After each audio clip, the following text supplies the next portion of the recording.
All right, good evening, everybody. I have it about 7 o'clock, 7:01. Hopefully you got the link. There was an updated agenda that I dropped in there probably today or yesterday, but we've got meeting minutes and in the schools tonight. So first thing would be public participation. Do we have any public participation? Seeing none. A few minutes to review and approve.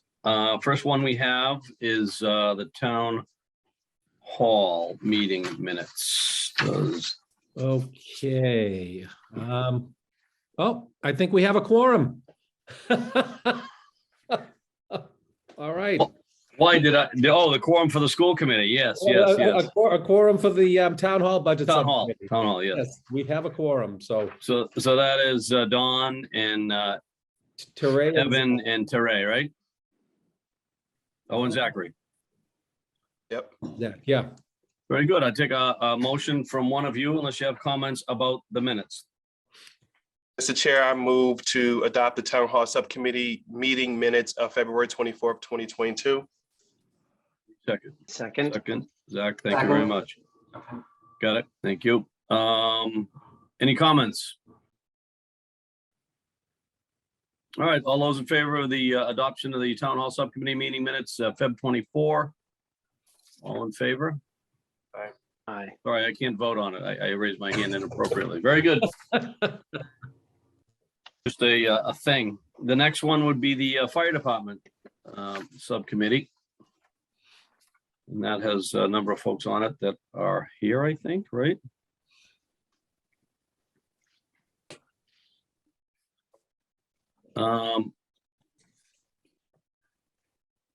Dennis, so I got Dennis, I got Amy, and it should say Evan Kenny. It says Sean Kenny at the top of it. I assume it's Evan Kenny, right? Yeah, it's Evan. Okay. I can get that edited, but Dennis, do you have a motion you want to make? I can make the motion, see as my notes. I'll make the motion that we accept as presented. Second? I'll second. Good, thank you, Amy. Any discussion about the meeting minutes for the fire department from Feb 24? Again, I saw that it says Evan Kenny. I'll get that edited and over to Steve. That's not a problem. Any other comments? All those in favor from the subcommittee?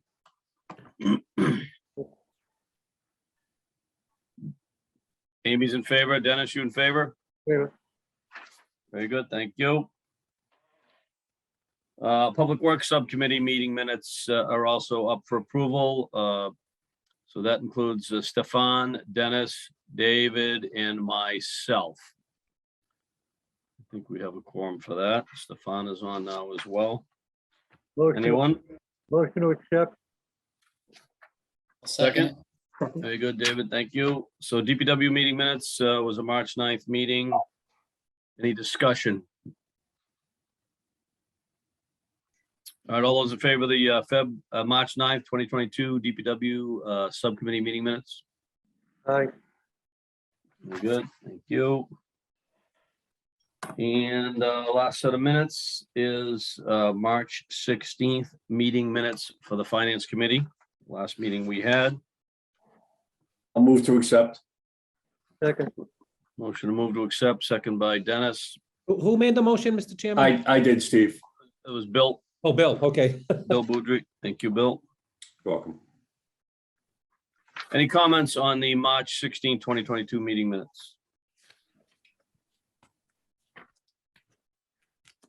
Very good. Motion to accept. All those in favor? March 16, 2022. Anyone opposed? Thank you. Motion carries. And Mr. Chairman, if you would send me the DPW minutes, I do not have them, Sure. so I can post them on. Thank you. So I'm gonna edit. Fire. And very good. The next agenda item. I can edit the fire for you because I do have those. Thank you. DPW. So Steve. Okay, the next subject matter would be the subcommittee for the schools, and for the schools, we don't really interact with the voc in it. Are we gonna do the schools first before the voc, Steve, or? I think it would be, I think vocational school might be better to be first. I think that'll Yeah. be a shorter presentation, and I think Yep. my friend Dave DeBarry up the hill would enjoy getting home or being home a little bit earlier than usual. So. All right, does anybody have any objection to taking these out of order? Please raise your hand. Okay, so Doug, I'll hold off. I'm assuming you're gonna give some context for the subcommittee. I'll hold off on those as well, and we'll go to the vocational schools information. David, good evening. Yeah, good evening, everyone. And I just heard from Brittany Carasello, our school committee rep, and unfortunately she got tied up last minute. I think she might be stuck in traffic. So she sends her hello and apologies, but thanks for having us again. I know she was on Monday. Unfortunately, I was in another town's meeting and we had to split up. And knowing I was here tonight, I picked North Reading so that I could, see everybody. So thank you for having us. I'd imagine you're probably starting to get a little sick of us. I feel we're part of the team now. Yeah, we eventually, it's like chip away at an iceberg, you come enough, we get a little chip down, yeah. Right. So as Mr. Mayor said, we'll try to be brief. I'm going to have Mr. Pacone in a minute go over, our budget for next year. But again, I just have to thank again the town at Wakefield, the support we got, and I'll probably say it 10 more times in the next year. So excited in the thought of Wakefield having a new high school of their own, a new vocational school, still a state-of-the-art middle school. I'm love to see how much the property value goes up real soon in the town, and love to be part of it. So we worked really hard this year, as always, knowing that there was going to be an impact from the beginning payments towards our project. And you were really focused on trying to keep the increase of the operational budget at an absolute minimum. And I think we did a great job this year, and I'm very proud of my team. And I'm going to turn it over to Mr. Pacone, and we'll get rolling right away, but I'll be here for questions and comments afterwards. Jay, you on?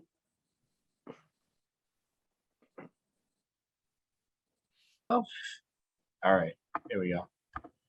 All right, well, thank you again for inviting us.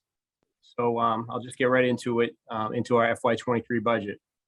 So the goal of our FY23 budget, and the goal really of all of our budgets that we set out to produce on an annual basis, we always have two goals in mind.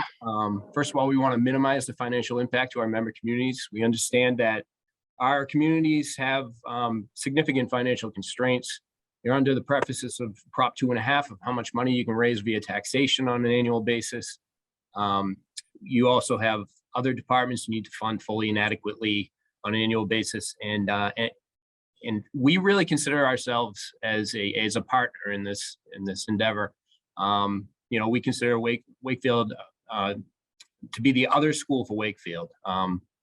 So we don't want to put a financial burden on the communities.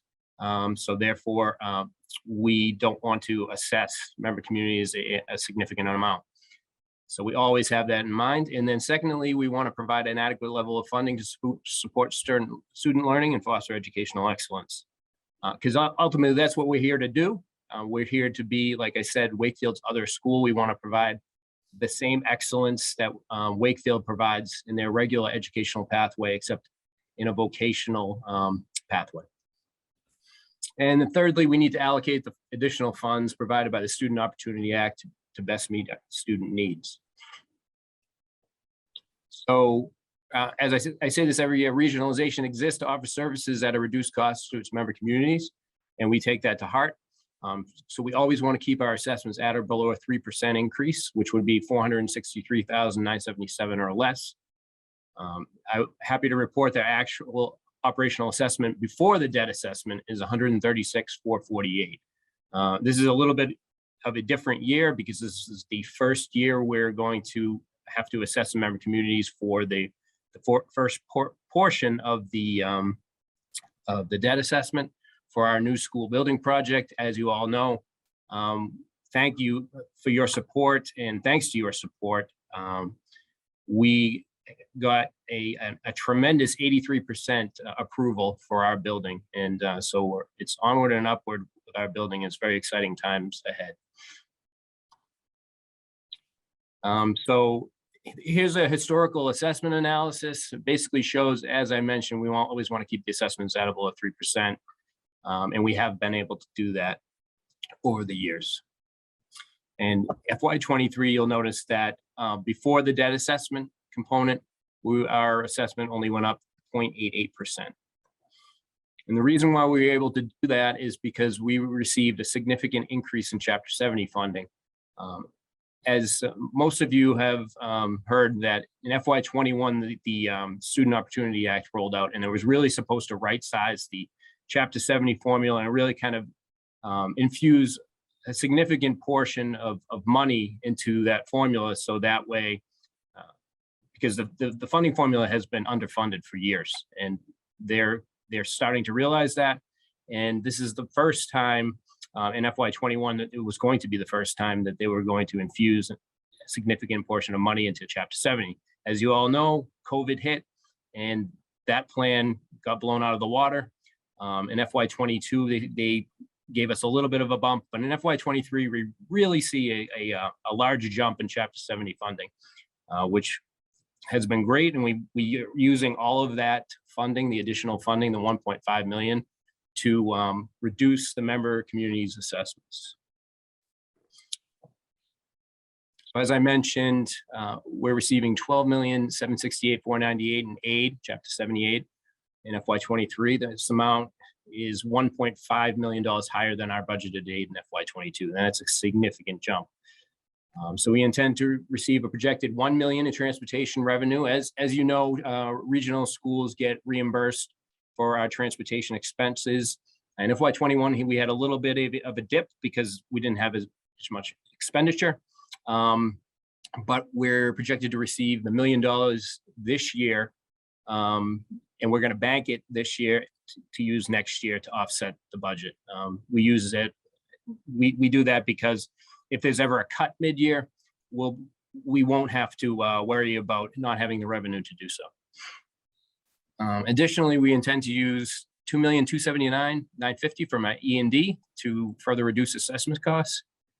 And in total, we plan to use $3,279,950 of other funds to reduce the member assessments. So FY23 is no different. We have the following fiscal challenges. We have funding for regular contractual salary obligations, including steps and lanes for all of our teachers and staff. Funding for new educators based on student needs and increased enrollment in key subjects. Funding for OPEB, which is our other post-employment benefits. Estimated liability of around $60 million. It's very important to keep funding that because our bond rating is very closely tied to that liability. So therefore, as long as we show we're continuing to fund that on an annual basis, keeps our bond rating strong. And then funding for increases in health insurance costs due to a projected 6.3% increase in GIC premiums, which GIC is our health insurance. And then funding to tackle overcrowding in this current school building due to increased enrollments. So as you can see, I'm gonna have to move this box because I can't really, all right. Our total budget, operating budget wise, went up 5.99%. However, because we had a significant amount of revenue, that 5.99% increase, which is $1,789,784, we applied the additional revenue that we received in the form of increased Chapter 70, increased E&D usage. So we used that to offset the member community's assessments, which results in $136,448 over the previous assessment.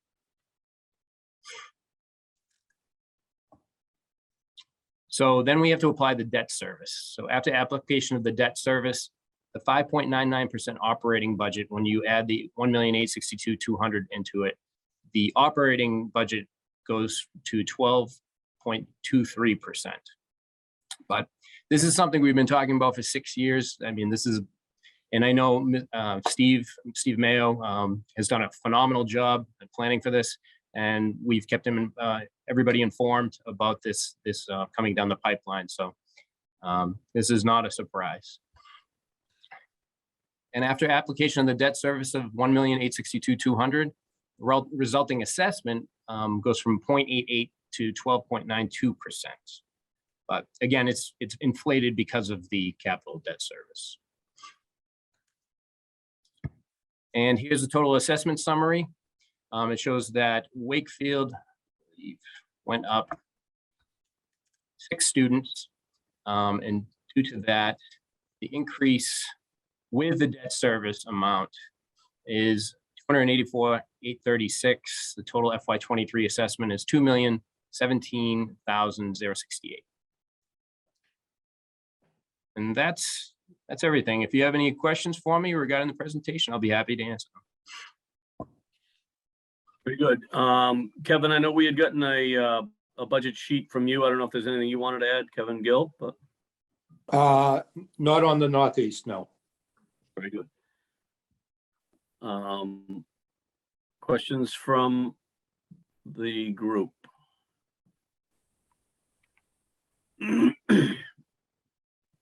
I don't know if you want to end sharing, if Jay, if you. Oh yeah, sure, I can do that. Sorry. People. Let's see. Oh, okay, here we go. So how would you describe the Chapter 70 increase then? Pretty substantial or? Yes. Let me stop my sharing. Sorry about that. Yeah, it was $1.5 million from over last year's budgeted aid, which is, again, this is the first year that they've been promising an increase in Chapter 70 for many, many, many years. And this is actually the first time we're actually seeing a significant bump in Chapter 70. All right, any other members of the committee?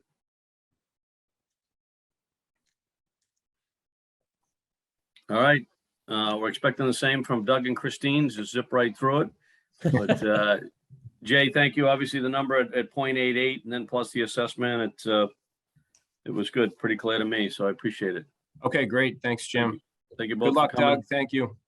Thank you, everyone. All right, take care. Thank you, Jay. Have a nice night. Good night. Thank you, Steve. Mr. Chairman, Kevin Gill might want to give a little bit of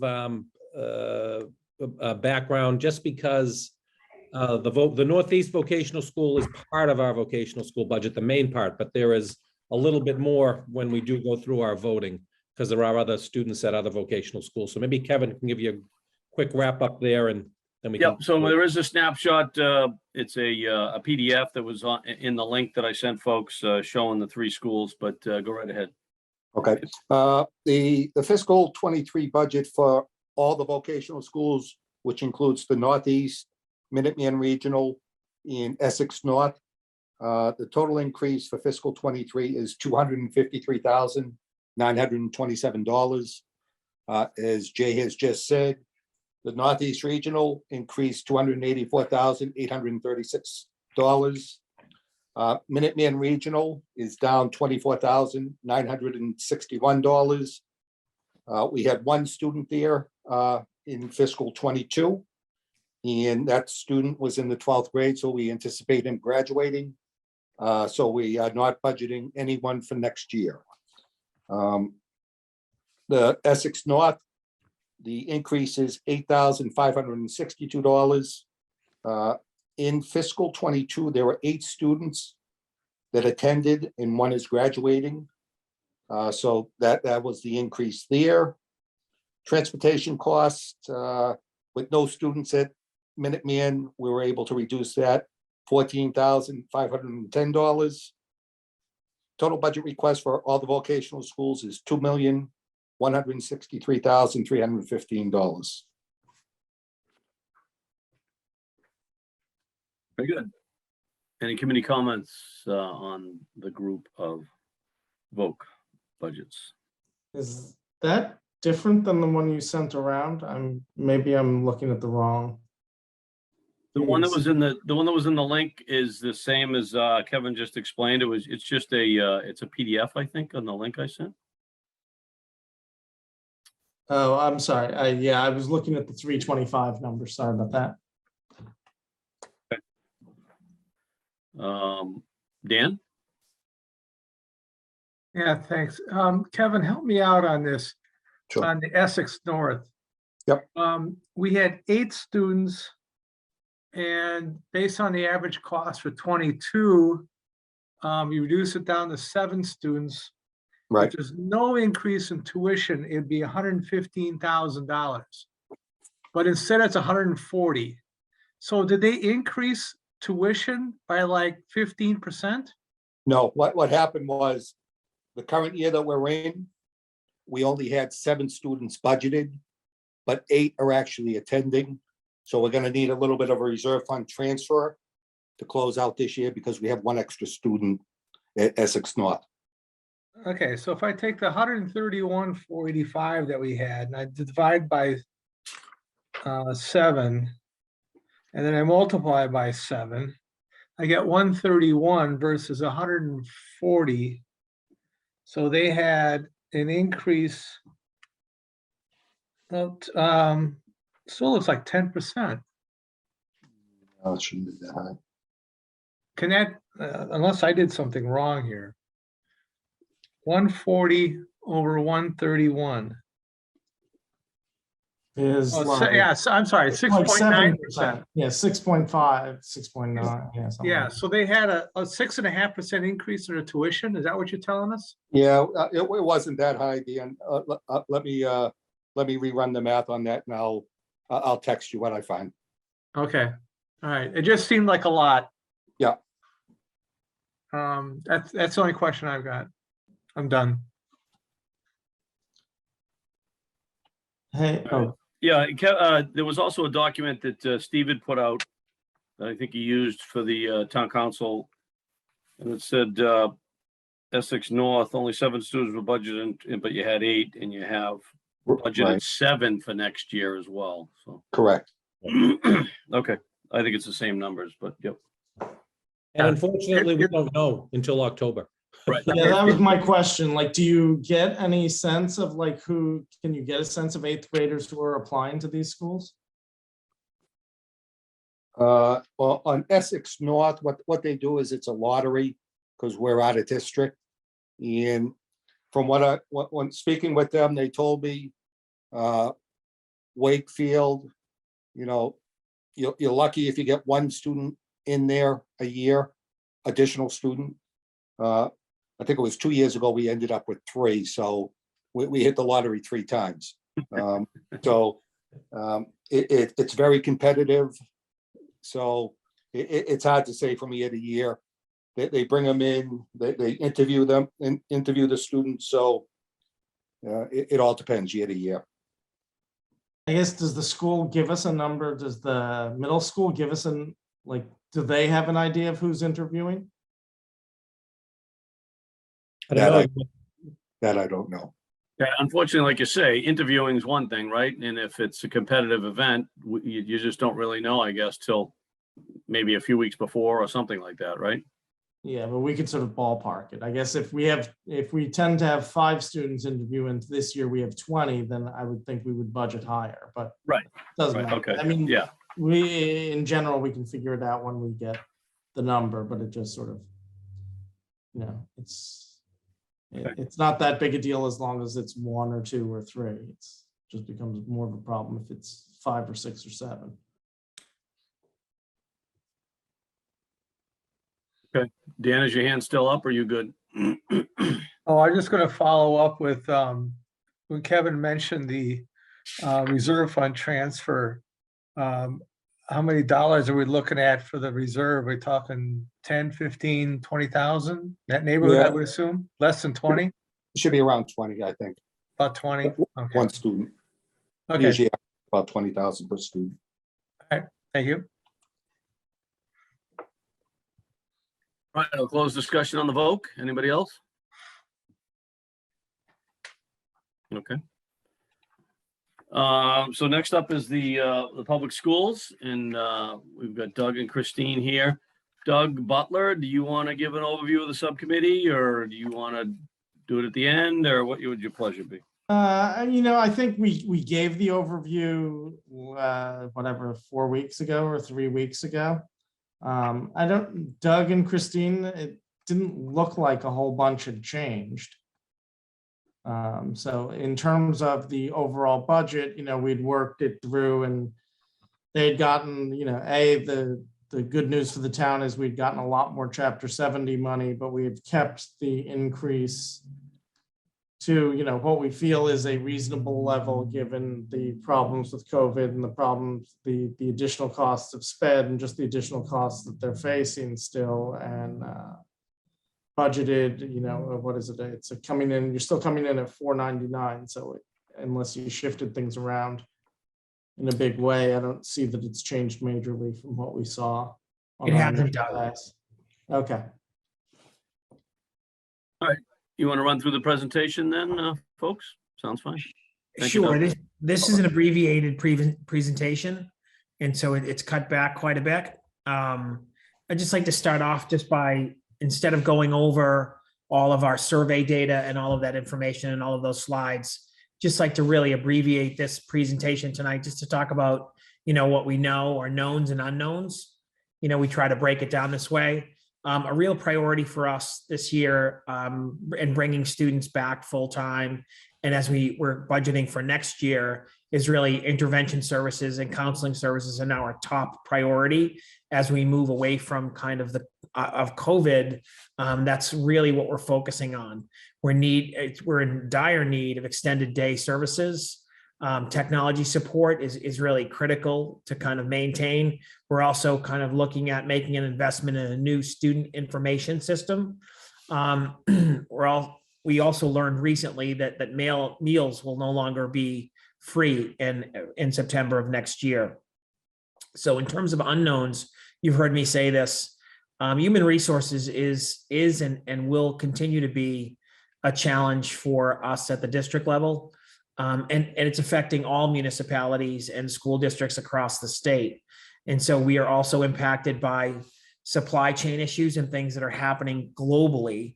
And we too are paying attention to the global economy as well as the state economy. And we're really trying to be prudent in how we're managing all of our resources. And that includes any grant funds that are coming to us and any investments that we're making to really avoid any spending cliffs, so that we're not funding something that can't be sustainable over time, or at least planning for it over time. And then we're looking ahead to, hopefully getting the Special Education Stabilization Fund refunded in the fall. And at this point, we're not anticipating that we're going to need to tap into the Special Education Stabilization Fund this year. I can turn the slide over to Christine. Sure. Thanks, Doug. Good evening, everyone. So this slide, we'd like to highlight how our budget has changed from fiscal 22, which we're currently in, to fiscal 23, which we're building for next year. Our three buckets that we report on are personnel, which are all staff that we pay from the Wakefield Public Schools, contractual services, things like busing, out-of-district services, things that we are required to have, and our materials and supplies. So our three buckets, our current budget is $45,343,200, and our proposed budget for fiscal 23 that school committee approved on March 22nd is $47,607,077. That means an increase of 4.99 from 22 to 23. And as you can see, the majority of it is absolutely in personnel services. We just also wanted to highlight for you what we're still dealing with on the school side for COVID-related costs in 22. We've hired 2 adjustment counselors, one for the middle and one for the high school. We're currently paying for those 2 staff from our ESSER 2 funds, but we really saw a need of services that were required at the middle and high for our students due to COVID, and COVID has really impacted some of our students coming back to school full time, kind of helping them assess where they're at. So those positions are really important. We've also increased our testing and assessment services this year by about $65,000. We've had to contract out to find people to help us assess where some of our students really need to be. We've hired 4 COVID teaching positions. So we were, in the height of COVID, we had quite a few students in quarantine. So we had to provide services for those students who could not be in person. We've hired 2 additional custodians and 2 additional float nurses for about $198,000. We've also provided, along with the town, some very successful COVID-19 testing clinics for our staff in order to make sure that we could remain open when we were really in the height of the pandemic. So to date for this year, we've spent about $699,000 in COVID-related costs. We've offset that with our ESSER II funds, which are ending in June of $376,113, and we're anticipating to use the $360 that was cut from our budget last year to replenish those costs. So, and what does this mean for next year? We're still going to keep the 2 float nurses. Our families have still relied on the expertise of our nurses in our schools. We're still doing weekly COVID testing at home, and there's still some contact tracing to be done. We're still going to continue that next year. The 2 custodians, we've made such improvements to our facilities between our the DPW and our own facility staff. We're now investing in higher quality filters. We're changing them more often. We're doing, we have in our interior rooms, we have air filtration systems that require a lot more maintenance. We have storage units that are at some of our schools that are still filled and need to go through. So we're still anticipating some of those costs in '23.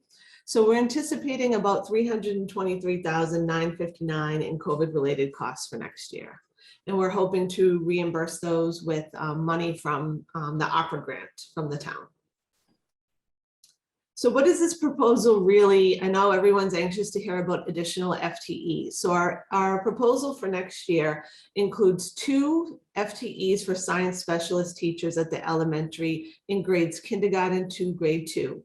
These are contractually obligated due to our Unit A, our teachers unit contract that we settled in 2020, right when the pandemic was hitting. So we are obligated to fill those positions, but we really see a need at our elementary to really strengthen our science program. It starts at these grades in order to filter to the middle and the high. We really want to keep those 2 adjustment counselors, so we're proposing to move them from the grant to our local operating budget. We're adding an FTE, 1 paraprofessional at the Doyle for a new student that's coming that requires one-to-one services. And then we are requesting 4 additional FTEs for special education personnel district-wide in response to our shifts that we're seeing. What we're seeing is some increased needs in our students for special ed. So we're looking at what that means for both elementary, middle, and high. We're also including those 4 positions that I talked about that we're hoping to fund by the opera funds, the 2 custodians and the 2 float nurses. So those will be part of our ask for the opera money.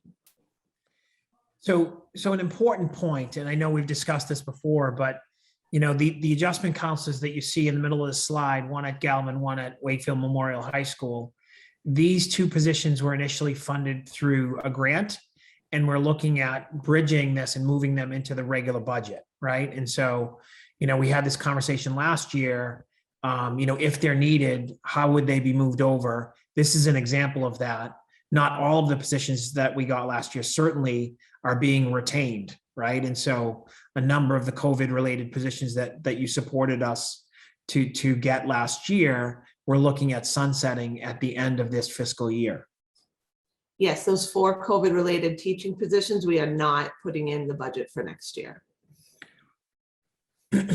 So we just thought we'd highlight, I know the vocational school also talked about Chapter 70 and the Student Opportunity Act, but we see that Wakefield is getting about a 14.5% increase in Chapter 70, and I'm not telling you anything you don't know, but it's a significant increase.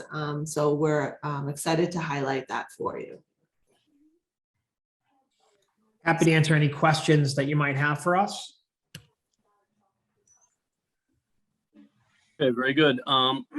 Excuse me, again, in the link, the full book, the full budget book that was put out in early March, I think has not changed, and that's still the book for reference, I think, Doug, correct? It is. Yep. All right, questions from the group. Ed? Thank you. I was very impressed with the budget presentation, the budget documents, very, very detailed, very transparent. A lot of good information there. So I was curious about further ESSER funding. I noted in the document that you're receiving $822,817 in ESSER 3 monies, and I was just curious how that's going to play into your plans in fiscal 2023, or are you intending to hold that off to 2024? So we're super excited to receive ESSER 3. It is exactly what you said, $822,817. Our plan is to use about half of that in 23 and to use the other half in 24. We did our survey when we presented this to the school committee and to our prior presentation. We showed the results of our ESSER survey, and we really reached out to the community and asked, what do you want us to spend this money on? And we heard overwhelmingly they want intervention services, more one-on-one work with their students, bringing them up to the levels that they feel that they've lost over the past 2 years of the pandemic. So we're also looking to lengthen that during the school day and through the school year. So what that means for us is doing some intensive summer programming. So we're looking to do that as well. So luckily with ESSER, we are bridging those 2 years. But yes, we're not looking to use it all in fiscal 23. We feel that would be irresponsible. And we're not really looking to put any full-time equivalents on that. We're looking to look at some paraprofessionals, but we're also looking at tutoring services, intervention services, and the acceleration academies, which were so successful last summer, to continue that this summer. I can add there, Ed, as well, just for background, to get the ESSER grant, you have to apply, right? And you have to survey the community, you have to demonstrate a need, and you have to commit yourself to a plan. And so all of the things that Christine highlighted are part of the grant requirements to use these funds. So it's pretty prescriptive in regard to what the resources can be used for. We also want to be very thoughtful about how we're using this money and understanding that it's one-time money. That's right. Well, it sounds like a very sound plan, actually. Thank you. Thank you. Dan? Yeah, so I'm curious, the big increase in Chapter 70 monies, what does that equate to in terms of covering the cost of the additional FTEs? Does that cover like 2 FTEs, 1 FTE that you're adding? I mean, what portion of the new FTEs are covered by the increase in Chapter 70 versus our 499% increase for the town? Christine, you want to take that? Well, I also feel that's more of a town question, because the Chapter 70 goes to the town, and we're asking for the 47 million to be funded by the town. We're only asking for the additional ARPA funds of 300,000.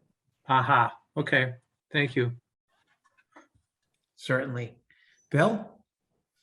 Yeah, I didn't ask this previously, but, and I don't recall this, is the, sort of the process of additional positions being the result of union negotiations. Is that common? It is. Well, in this particular case, Bill, in 2020, we settled the teacher contract. And as part of that, we had agreed that we would support greater, more consistent instruction in science in elementary. So that was something that we agreed upon. And as part of that, we would have science specialists support teachers at the elementary level.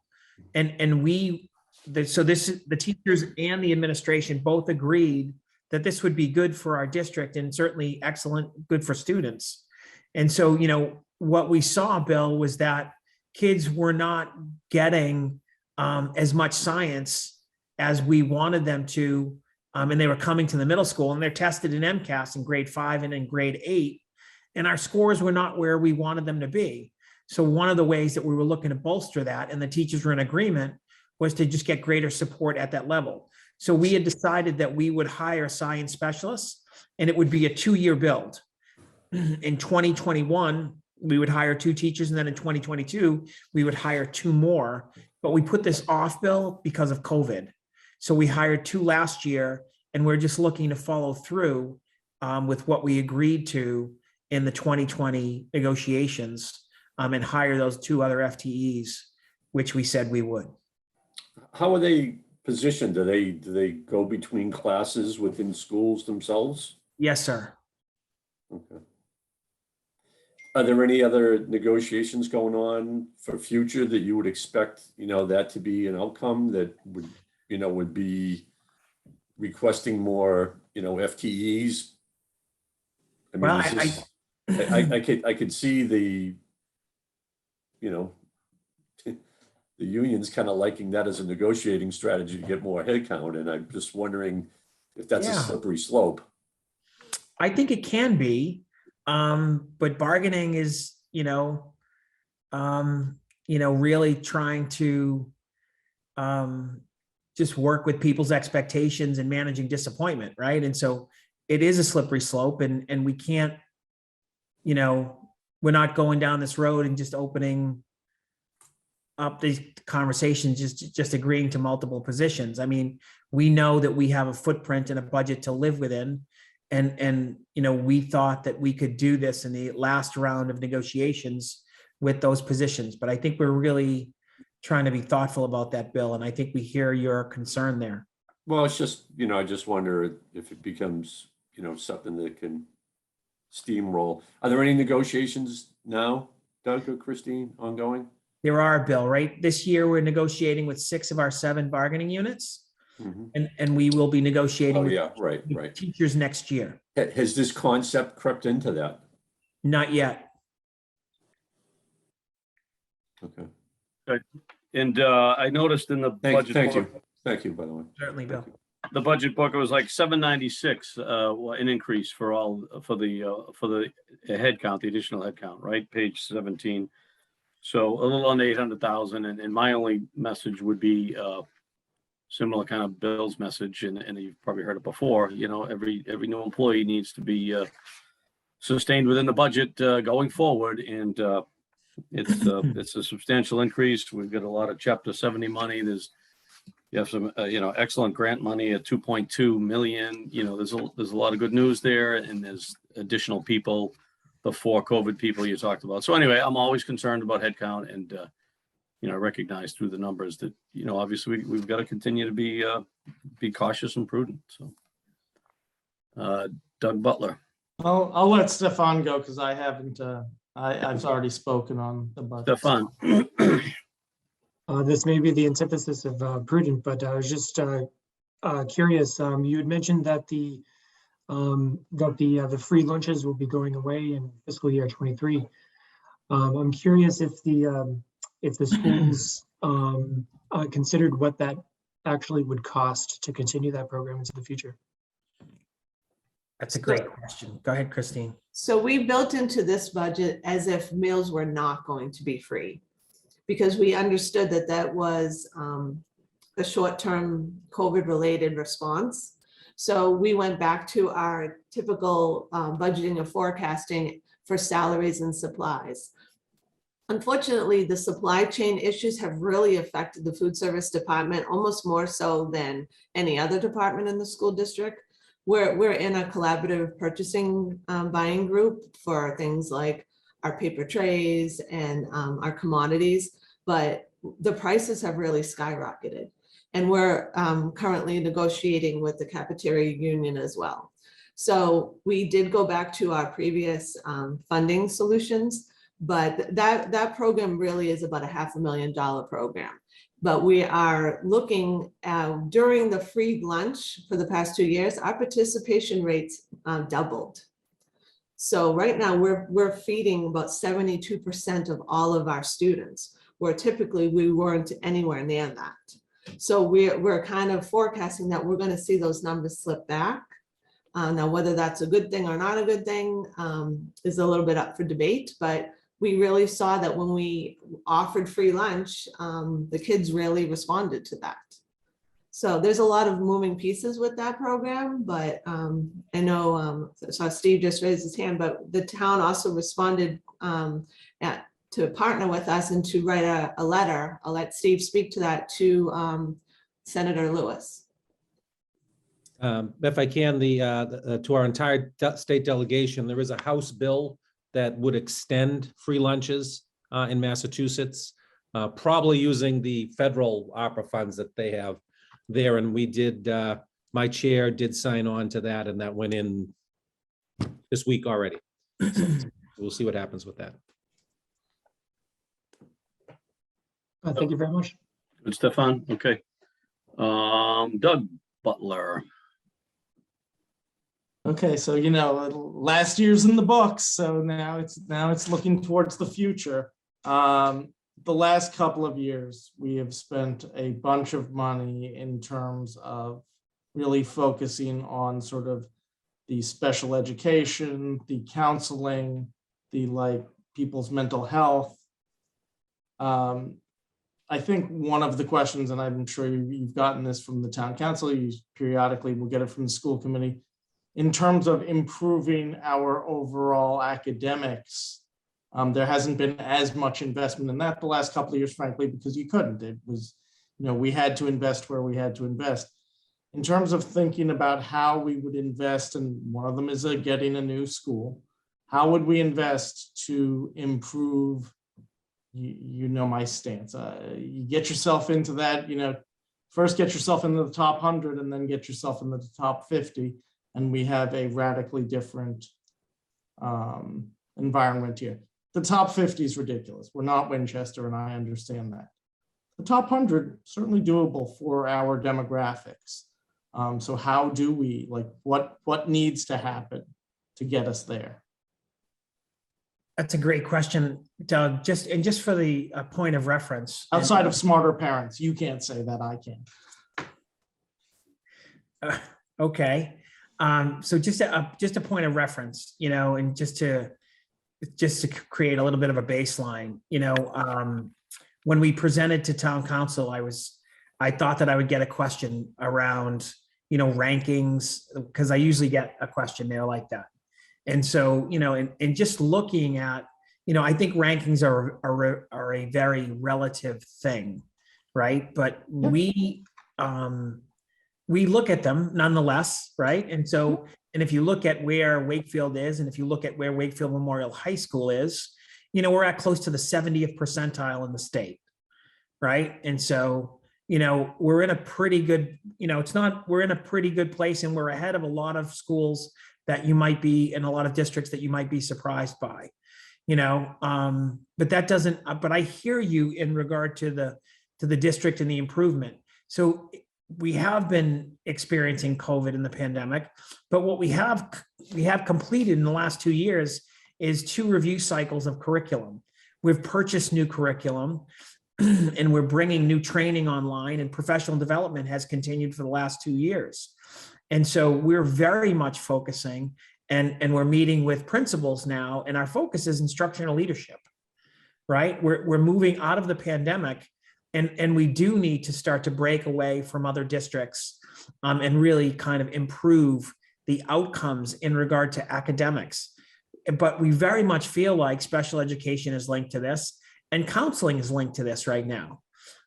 So, those are things that aren't, they're not, it's not an or, but an and, right? Those are things that you need to take care of in order to get the outcomes that we would like to get.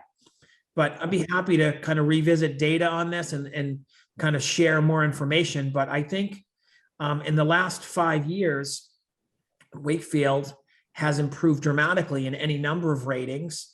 And we continue to improve. And I would love to talk more about this as we go on, Doug, but I agree very much with you. There's no reason why Wakefield shouldn't be in the top 100. We're pretty darn close now. We're like 125 out of 365, 120, 122, 121, right? So for us to jump 20 spots, I don't think is unreasonable.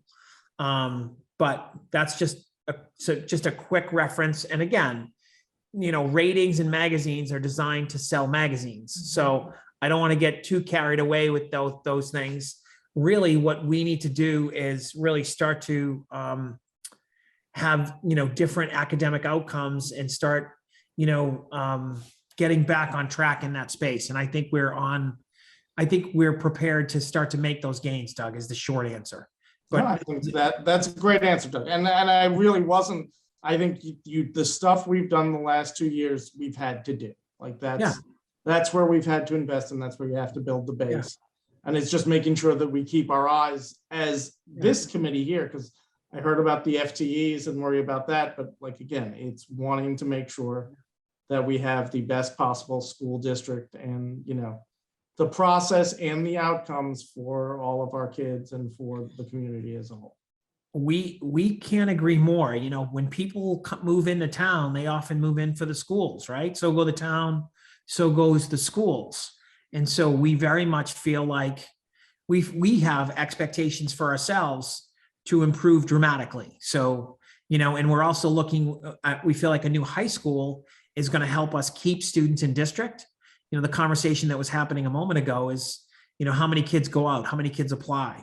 In 8th grade, we have anywhere between 70 and 85 kids a year look at going to different high schools, private high schools, for any number of reasons. Not that high a number doesn't go out. It's usually about 2/3 of that go out. But when we build a new high school, we'll be retaining a greater portion of those kids. And there's no reason why we shouldn't be. So more to follow on this, Doug, but I appreciate the question. Thanks. Okay, anybody else?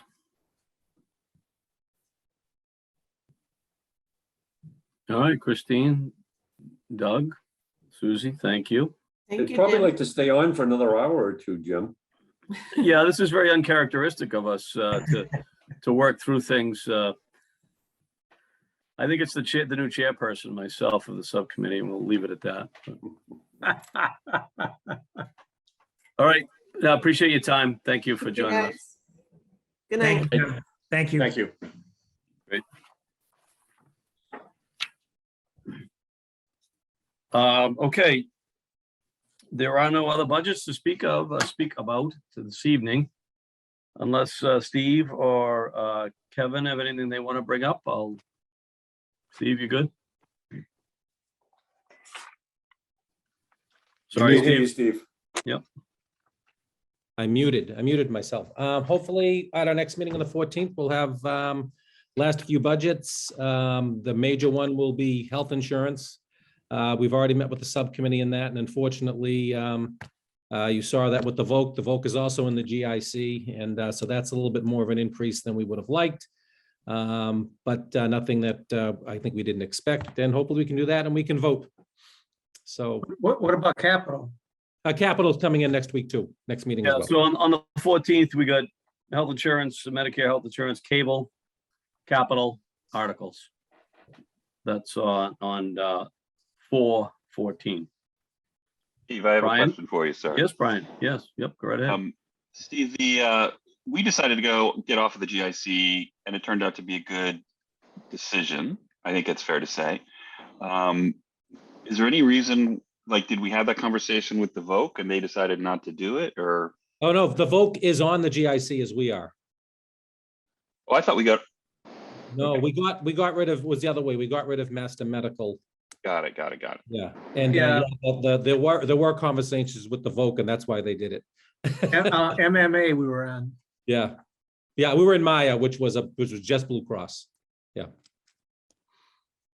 it's worked very well. We're actually going to still be paying less than we were paying in 2012, I think, when we left, with nothing going to OPEB. So we're still under that amount. So it was a great move. Ed, just curious, Somerville on the GIC, do you know? Absolutely. We moved there in 2012 and saved $7.5 million in our first Can year. imagine. No, this is Yeah. one of the best moves we've ever made, you know? I so. think we saved about half the size, so yeah. it Yep. made sense, yeah. That was a fun negotiation with the union, as I recall. Yes, well, we got the teachers to support us on that, so that made the difference for us, yeah. We Um, got most- somebody else. Most of the unions were pretty Blue Cross, Blue Shield, right? And pretty happy about it. Oh, yeah, I'm sure. We were lucky that it used to take a weighted average of 2/3 of the union to get out to change that. And because we had of the PEC. Right, When DeLeo made that a majority, that we had the majority. We moved Sure. right then. Yeah. So, Steve or Kevin, there's a couple of retirement articles. You guys are all set with those? Yes. Okay. Yeah, those will be presented next meeting as well. They don't have an effect on the budget this year, but they probably should have a finance committee recommendation. Yeah, they will affect. Right. Any other Is there a committee comments? I was just Sorry, gonna, Bill. is there a specific article for road paving improvements? this No, year? we already passed the bond article a few years ago, so that'll just be an extension of that. Okay. There's gonna be a lot of paving in the next year. I don't want to hear all the complaints. Roads are gonna be shut down and Short term, long term, right, Steve? short term, long term, yep. You're gonna get I don't think short-term they're not gonna complaints. get to Vernon Street for us, Bill, though. That's another year away. It seems to keep moving. Yeah, it does. Yeah. Any other comments? Another question for Steve. No changes in what we're looking at for state receipts at this point for my forecast? No, the House One budget still sits. There is, the MMA has requested that local, unrestricted local aid be increased, among other things, but nothing has happened yet. And I don't even know if we'll hear by town meeting. Could be that late, but I think it will only go up. And any union contracts we need to look at? Isn't DPW? Yeah, the DPW, we will go through the DPW budget again, because the contract should be, has been, I'll present that to the town council. I believe you may have already received some on the subcommittee, the first contract, the first budget that included the union projected increases. That's the one that we'll be bringing back.